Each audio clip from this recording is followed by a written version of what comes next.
সাবেক তথ্য প্রতিমন্ত্রী মোহাম্মদ আলী আরাফাত আটক হয়েছেন। মঙ্গলবার তাকে গুলশান থেকে আটক করা হয় বলে ডিএমপির একটি বিশেষ সূত্র জানিয়েছেন।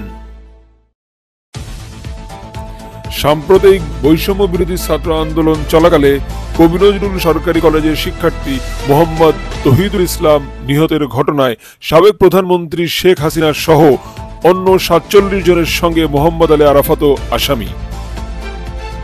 এছাড়াও এইরকম আরো কয়েকটি মামলাতেও অন্যান্যদের সঙ্গে তাকে আসামি করা হয়েছে। দ্বাদশ জাতীয় সংসদ নির্বাচনে ঢাকা ১৭ আসন থেকে জয়ী হয়েছেন আওয়ামী লীগের প্রার্থী মোহাম্মদ আলী আরাফাত।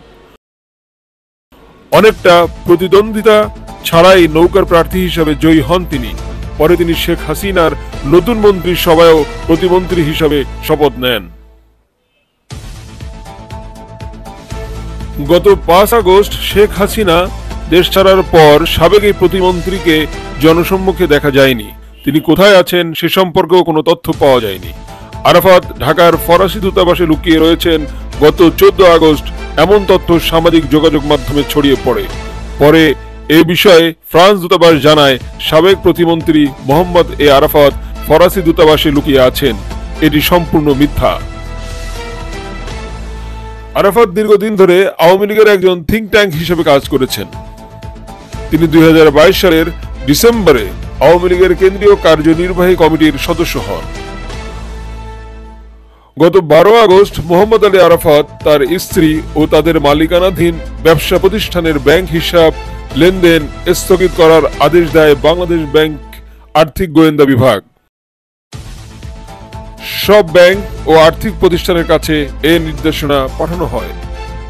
তিনি ২০২২ সালের ডিসেম্বরে আওয়ামী লীগের কেন্দ্রীয় কার্যনির্বাহী কমিটির সদস্য হন। তিনি জুলাই ২০২৩ সালে ঢাকা ১৭ আসনের উপনির্বাচনে হিরো আলমকে হারিয়ে ২৮,৮১৬ ভোটে সংসদ সদস্য নির্বাচিত হন। গত কয়েক বছর ধরে রাজনীতিতে সক্রিয় হয়েছিলেন মোহাম্মদ আলী আরাফাত। শেখ হাসিনার নতুন মন্ত্রিসভায় তথ্য প্রতিমন্ত্রীর দায়িত্ব পাওয়ার পর থেকে রাষ্ট্রের বিভিন্ন বিষয়ে ব্রিফও করেছিলেন তিনি। সবশেষ হাসিনা সরকারের পতনের আগের দিনও ৪ আগস্ট সরকারের কঠোর অবস্থানের কথা সাংবাদিকদের জানিয়েছিলেন মোহাম্মদ আলী আরাফাত।